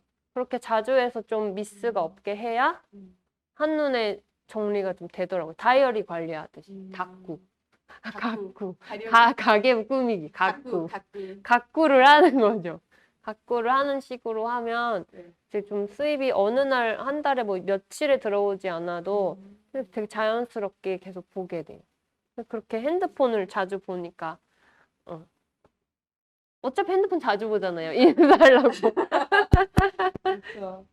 그리고 그 다음에 질문은 인세였는데요. 인세는 한국도 일본도 저는 한국이랑 일본에서만 책을 내봤는데 인세는 10%로 정해져요. 뭐 엄청 유명한 대작가들이라고 할지라도 10%로 다 일괄적으로 10%를 받는데 그렇다면 뭐 1000부를 인쇄를 했다. 1세에 1000부를 인쇄를 했다 하면 지금 15,000원이니까 얼마인가요? 그거에 10%를 받게 되는 거죠. 하지만 거기 세금을 떼겠죠? 그럼 150만 원에서 세금을 3.3%를 뗀다면 그 몇십만 원 받게 되는 거죠. 어쨌든 150만 원에서 세금을 뗀 가격을 받는데 문제는 뭐냐면 책을 계약할 때 계약금으로 받는 돈이 선인세라고 하는 형식으로 1세의 인세를 미리 받는 거예요. 1세를 찍고 나서 다 팔았을 때 받을 수 있는 돈을 선인세 형식으로 계약할 때 계약금으로 받아요. 근데 저는 처음에 계약금은 계약을 축하하면서 주는 돈인 줄 알고 저도 그렇게 알고 있는데. 네. 그래서 당연히 책이 나오면 1세가 다 팔리면 1세 인세를 받는 줄 알았어요. 그래야죠. 그게 아니고 선인세로 계약금을 주는 거더라고요. 그러다 보니 이 책 같은 경우도 3년 정도 네. 걸렸거든요. 만드는데. 그리고 이 첫 번째 낸 에세이는 한 4년 정도 걸리고 뭐 왜냐면 제가 엔잡러니까 계속 글을 쓰고 있는 시간이 없잖아요.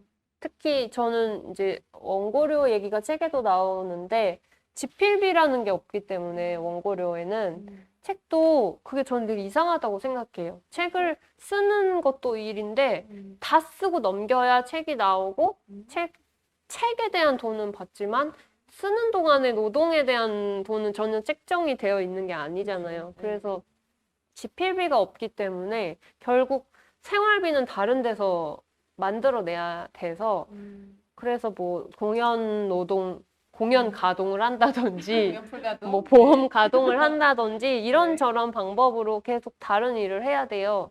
그러면 점점 글 쓸 시간이 더 없어지고 그래서 쪼개서 글을 모으다 보니 3년이 걸리고 4년이 걸리는 거죠. 그렇다면 계약을 할 때부터 책이 나올 때까지가 아니고 책이 다 팔릴 때까지 1세가 다 팔릴 때까지 저는 150만 원에서 세금을 뗀 금액 정도로 이 책에서 수익이 그거밖에 안 나오는 거죠.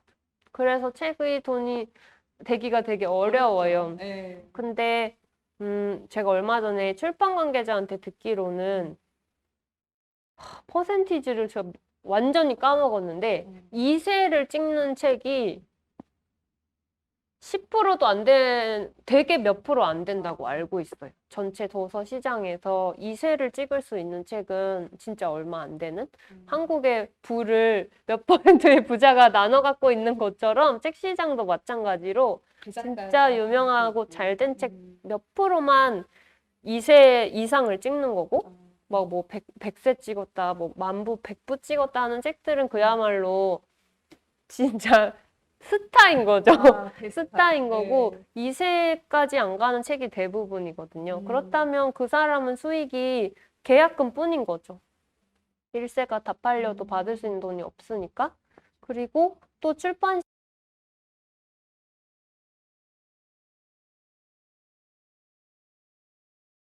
보험사들이 빨리 눈치채고 보험을 개정하는 것처럼 출판 시장도 인세 정책을 계속 바꾸면서 원래는 1세가 다 팔리고 2세를 찍으면 2세를 찍으면서 돈을 줬었는데 지금은 2세를 결정되고 3세가 결정돼야 2세 인세를 받을 수가 있는 거예요. 그래서 좀 예전에 계약한 책은 세를 찍었다 하면 바로 인세가 들어왔는데 이제 나온 책은 세를 찍었다, 이게 다 팔렸다, 다음 세가 결정됐다까지 가야 2세 인세를 받을 수가 있어서 그래서 힘들죠. 못 받진 않고요. 이제 그건 분기별 정산을 1년에 한 번 한다거나 그런 식으로 하는데 요즘에는 반품된 책은 마이너스로 잡아서 저는 최근에 정산서 받았는데 마이너스 정산서였어요. 그래서 조금 놀랐어요. 마이너스 정산서가 올 때도 있어요. 서점들이 반품하면. 근데 또 되게 충격을 받았던 사실은 보통 진짜 신인 작가들은 막 이름 말하면 안 되는구나. 엄청 대작가들은 계약금으로도 억 단위를 받는 사람도 있어요. 그리고 그냥 네, 책을 안 내도 계약금으로 진짜 많이 받고 있는 분들도 있는데 보통은 다 선인세로 첨부 기준으로 받거나 하거든요. 그래서 저는 100만 원을 대부분 100만 원을 주거나 좀 잘 줘야 200만 원을 주는 건데 어차피 그거는 인세에서 까지는 거니까 뭐 처음에 100만 원을 받든 200만 원을 받든 근데 제 책이 어느 대형 서점에 좋은 자리에 누워있기 위해서 한 달에 200만 원이 든다는 이야기를 마케팅 부서에서 들은 거예요. 그 자리에 누워있으려면 200만 원, 여기 서 있으려면 뭐 더 비싸겠죠? 당연히. 서점에 어디에 이렇게 높은 데 서 있으려면 얼마, 누워있으면 얼마, 그 밑에 꽂혀 있으면 얼마, 이게 다 가격이 다른데 얘가 누워있는 비용이 내가 4년 동안 받은 돈보다 얘가 한 달 누워있는 게 더 비싸잖아요. 그래서 그때 되게 현타가 또 왔었죠. 현실 타격감. 그래서 제가 아는 작가들은 다들 책으로 돈을 번다기보다는 책을 내고 뭐 오늘처럼 강연을 하거나 아니면은 뭐 정기적인 수업을 대부분 다 수업을 하죠. 글쓰기 수업을 하거나 다 그런 부수입을 책을 통해서 부수입을 창출하는 식으로 하고 정말 책으로 집 살 수 있는 분들은 스타 작가분들만 그렇게 할 수 있는 것 같아요. 1%의 얘기인 것 같고요. 맞아요. 네, 저희 센터에 1층에 잘 세워두겠습니다. 네, 저희는 뭐 그래서 필요 저도 없습니다. 네. 처음에는 되게 당황했었어요. 왜냐면 앨범 그 음악 시장에서는 저도 인디 앨범 시장밖에 모르지만 5대5는 되거든요. 아, 그래요? 인세가 제가 50%는 가져갈 수 있어요. 계약할 때. 네. 그러니까 제작사가 있어도 손익분기를 넘어가면 그 이후에 수익에 대해서는 5대5를 가져갈 수 있는데 이거는 9대1을 가져가게 되는 거잖아요. 그러니까 너무 되게 불리한, 이게 왜 시장이 이렇지 하지만 근데 또 출판 시장에서 종사하는 분들의 이야기를 들어보면 그 1%를 만드는 것도 너무 인세를 10%를 만드는 것도 너무 어렵다는 거예요. 실질적으로 유통비나 이런 것들이 너무 많이 들기 때문에 또 대형 서점들에서는 할인율을 적용하고 15,000원은 13,500원에 무조건 다 살 수 있는 거잖아요. 온라인 서점에서는. 그렇게 유통사가 벌죠. 대형 서점들과 유통사들이 벌죠. 그러니까 출판사도 못 벌고 작가도 못 벌고 편집자들도 못 버니까 되게 이상한 시장인 것 같아요. 독자도 엄청 적고 한국은.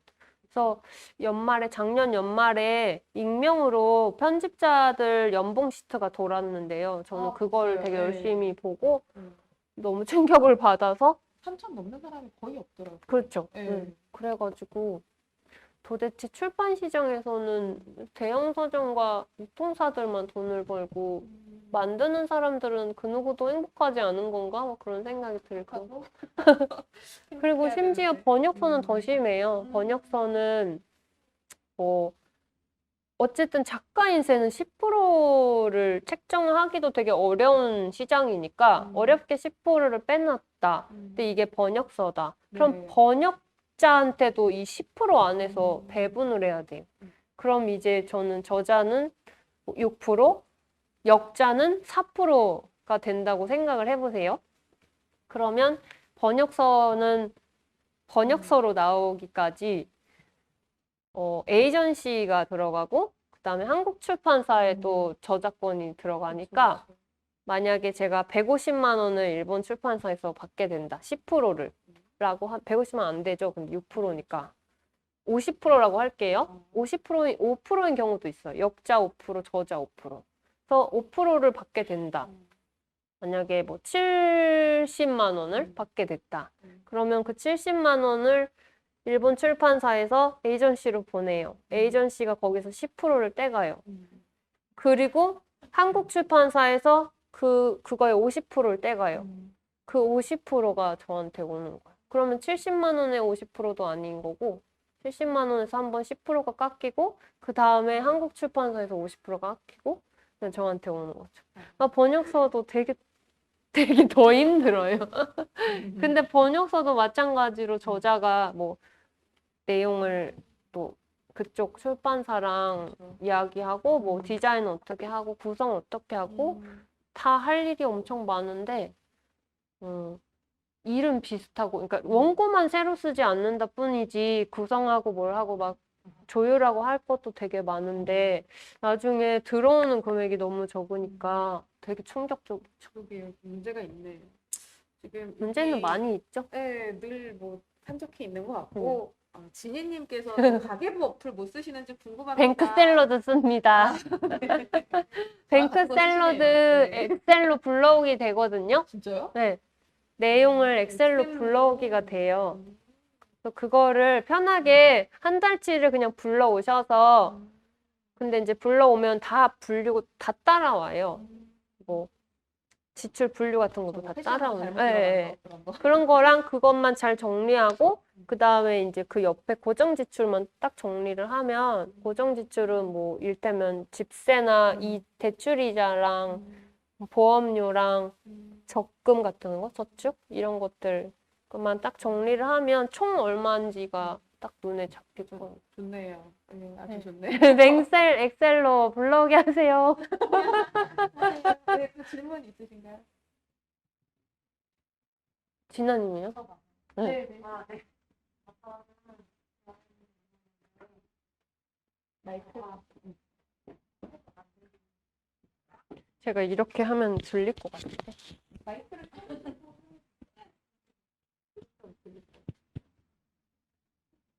아니에요? 안 들려요? 네. 그 책에서 결국 엔잡러라고 했지만 나는 이야기를 만드는 사람이다라고 하셨고 네. 또 나를 주인공 삼고 내게 질문을 하면 금방 이야기를 만들 수 있다. 그리고 주변 인물들에게 물어보면 된다라고 하셨는데 저는 이랑님에 대해서 되게 많이 알 수 있는 책이라고도 생각해서요. 그래서 이랑님 팬분들은 무조건 보면 좋을 것 같고요. 돈에 관심 없고 생기게 되면 이랑님을 알 수 있는. 근데 이랑님은 그 주변 친구들, 뭐 하우스 보강 외에도 많은 이런 질문을 던질 수 있는 사람들 어떻게 사귀셨는지 궁금해요. 저는 어떻게 알게 되고 어떤 사람에게 마음을 열고 서로 주고받고 뭔가 그럴 수 있으셨는지 뭔가 바쁘고 힘들 때나 뭐 아무튼 누군가는 다 처음에 만났을 때가 있으니까 그리고 어떤 친구들과 어떤 관계가 나의 창작의 일부가 되었는지 그런 이야기들이 좀 궁금합니다. 아무 이야기나? 제가 맺은 관계가 어떻게 근데 너무 광범위하네요. 근데 예를 들면 저는 제가 수업에서 만난 수강생분들하고도 거의 10년 정도 계속 관계를 유지한다든지 그런 경우도 꽤 있고요. 일테면은 올해 한란의 세대라는 싱글을 내면서 저의 프로필 사진과 앨범 이미지를 찍어주신 분은 한 7, 8년 전 수강생 분이에요. 그분이 지금은 사진을 하시는데 그때는 사진을 하지 않았고요.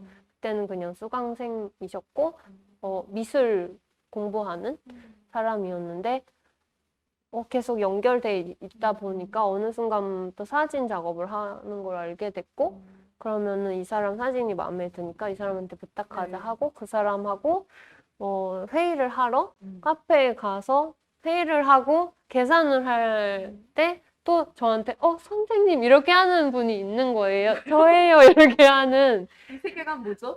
그래서 이제 계속 꾸준히 창작 활동과 교육 활동도 하다 보니까 제가 만나본 학생분들이 점점 늘어나면서 이제 수가 몇백 명으로 늘어나니까 어딜 가도 어딘가에서는 만날 수 있는 경우도 있고. 저도 그렇죠. 수강생이었잖아요. 수미님도 네. 제가 합창단 작사 수업을 맞아요. 그거는 워크숍 2회짜리 워크숍이었는데 그때 만나 뵙고요.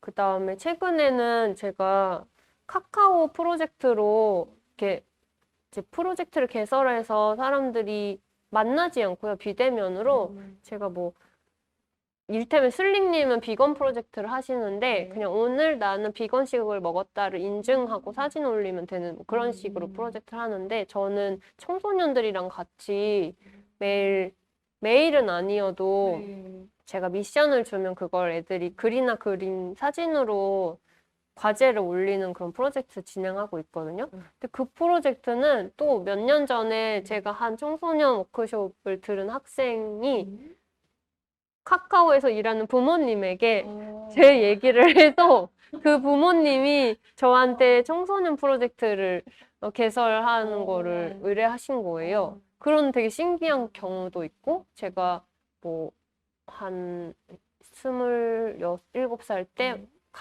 초등학생을 가르쳤는데 걔네들이 이제는 성인이 돼 있고 이런 식으로도 되고요. 시간이 흐르네요. 예. 그렇게 진짜 만나고 연결되는 사람도 있고 여기 방금 질문하신 분 같은 경우는 저한테 보험 문의를 해 주시면서 되게 많은 이야기를 나누고 되게 개인적으로도 연락을 주고받는 사이가 된 케이스이고요. 뭐 주로 보험에 관해서 의견을 나누지만 그런 경우도 있고 엄청나게 다양해요.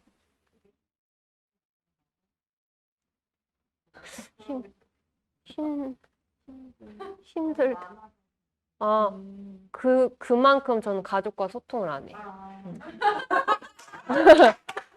가족과는 완전 단절돼 있고 저의 모든 관계는 사회에서 형성되는 관계들 위주로 가족과 친족을 제외한 관계를 형성하고 있기 이 때문에 자리에 지금 공감하시는 분들이 많으시네요. 네. 그래서 그렇게 피곤하지 않은 것 같아요. 네. 그 에너지는 다 사회 안의 관계망에서 저는 쓰니까 그런 것 같습니다. 저도 굉장히 공감이 돼요. 네.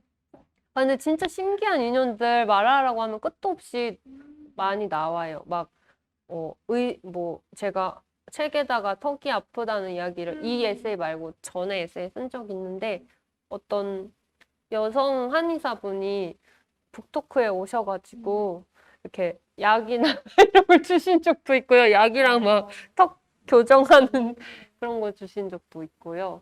어떤 치과 의사인 분이 개인적으로 봐주신 적도 있고 그렇게 먼저 저한테 뭐 호의를 베풀어 주시는 분들도 있고 신의놀이 뮤직비디오가 사람들이 노동하는 동작으로 춤을 만든 거잖아요. 그때 제가 한 20명 정도의 직업인들을 인터뷰를 했거든요. 네. 그 뮤비 작업을 하기 한 2년 전부터. 누가 시켜서 한 게 아니니까 그냥 제가 시간 날 때마다 소개를 받아서 직업인들을 만나러 다녔는데 그때 저의 인터뷰에 참여해주신 분들 중에도 수강생분들도 꽤 있었어요. 그러니까 갑자기 수업 같은 걸 열게 되면 열 몇 명이 모였을 때 저 같은 프리랜서와 예술인이 오는 경우도 있지만 직장 다니시는 분들이나 완전히 다른 관계없는 일을 하시는 분도 많아서 회사 부장님 오시기도 하고 되게 진짜 다양한 과학 하시는 분들, 과학자분들 오시기도 하고 그러면은 그분들 또 나중에 인터뷰 요청해서 저는 모르는 세계에 살고 계시니까 그걸 막 듣기도 하고 거기 일하는 곳에 찾아가서 구경하기도 하고 근데 그런 게 다 너무 재밌는 거예요. 그래서 저는 요즘에 장래희망 새로 생겼어요. 어떤 거요? 구경꾼. 고양이 같은데요? 남이 일하는 거 구경하는 거 진짜 재밌어요. 근데 또 반대로 네. 일하는 걸 지켜봐 주는 걸 즐거워하시더라고요. 그래서 신의놀이 뮤비 작업, 사전 작업 때문에 네. 저는 무조건 그분들 일하는 공간에 가서 촬영을 했는데 되게 자기가 일하는 모습을 보러 왔다는 것 자체에 되게 좀 고마워하는 거예요. 어떻게 일하는지 물어보고 얘기 들어주고 또 뭐 해보라고 하는 거 막 해주시기도 하는데 이런 일하는 공간들도 막 보여주시고 그냥 그거 자체에 제가 일하는 모습, 일하는 것 얘기 들어주셔서 너무 고마워요라고 하기도 하니까 내가 되게 존중받는 경험일 수도 있을 것 같고 내 일이 정말 일로서만 보여지는 게 아니라 나를 뭐 생활의 달인 비슷한 그런 모시기로 나를 봐주는 거 아닌가? 약간 이런 느낌일 것 같아요. 다들 외로운 것 같아요.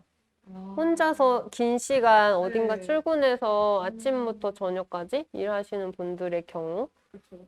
이제 전문 직업인 뭐 그때 많은 분들 만났는데요.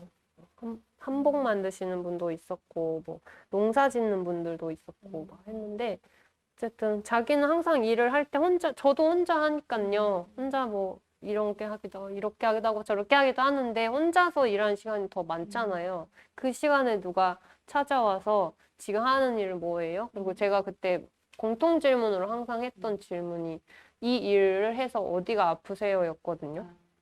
근데 그거 얘기하는 시간이 더 많았었고 그래서 처음에는 뮤비 방향이 일하는 동작이었는데 중간에 방향을 두 개로 만들어서 통증 동작을 만들게 되면서 그래서 뮤비를 나중에 한번 보시면 네. 아실 텐데 뭐 이런 거라든지 이런 동작이나 이렇게 뭐 이렇게 보는 것도 다 이제 저한테 인터뷰 당하는 분들이 설명해 주신 동작들이어서 손가락이 어디가 아프다.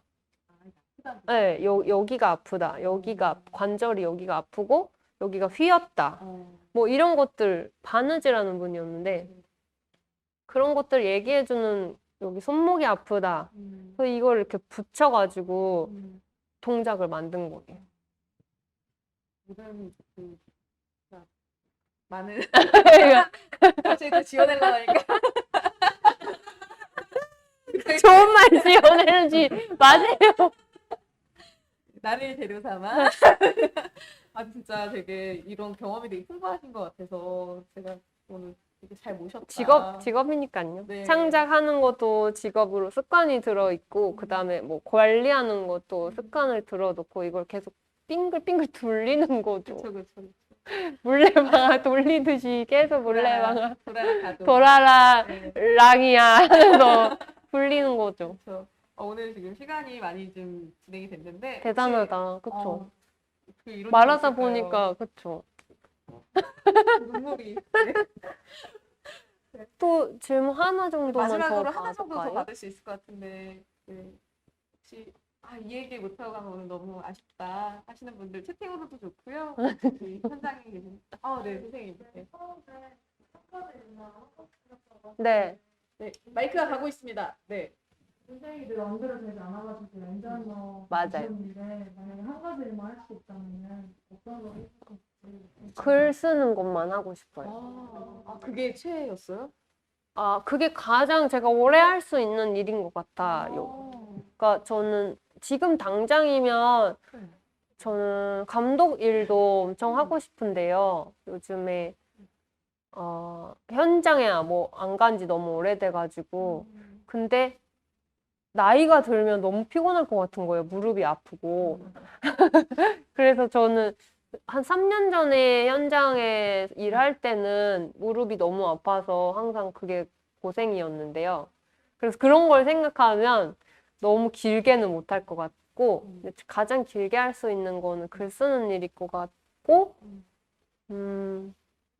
혹시 손목이 너무 아파서 글을 쓰기가 어렵더라도 그때쯤에는 음성인식이나 혹은 뭐 뇌파 이렇게 연결돼서 생각하면 글 써지는 거 있을 것 같기도 하고 그래서 뭐 사실 영화를 만들려고 해도 뮤비를 만들려고 해도 아니면 뭐 뭘 하려고 해도 글이 제일 기초가 되는데 글을 써놓고 그걸 토대로 하는 경우가 노래를 만들 때도 그렇고요. 그래서 그런저런 걸 생각하면 글이 제일 기초이고 가장 많이 하고 오래 할 수 있는 일인 것 같아서 하나만 하라고 하면 글만 쓰고 먹고 살고 싶습니다. 글만 쓰고 먹고 네. 싶다고 하십니다. 네. 그렇습니다. 아, 네. 오늘 지금 이랑님과 저희는 좀 유익한 강연을 마무리 멘트. 네, 잘 진행을 했고요. 네. 참여하신 분들한테도 좀 좋은 강연이셨기를 바랍니다. 간단한 프로그램 만족도 조사도 참여 채팅 링크로 하나 보내드리긴 했는데요. 저희가 참여 신청자분들한테는 예약 문자로 제가 9시 10분에 가게 해놨어요. 집에 돌아가시는 길에 구글 폼 문자 받으시면 하나씩 해주시면 좋을 것 같고요. 다음 또 1인 가구 특화 강연에도 또 지속적으로 많은 관심 부탁드립니다. 네. 오늘 네, 너무 고생하셨습니다. 감사합니다. 와주셔서 감사합니다.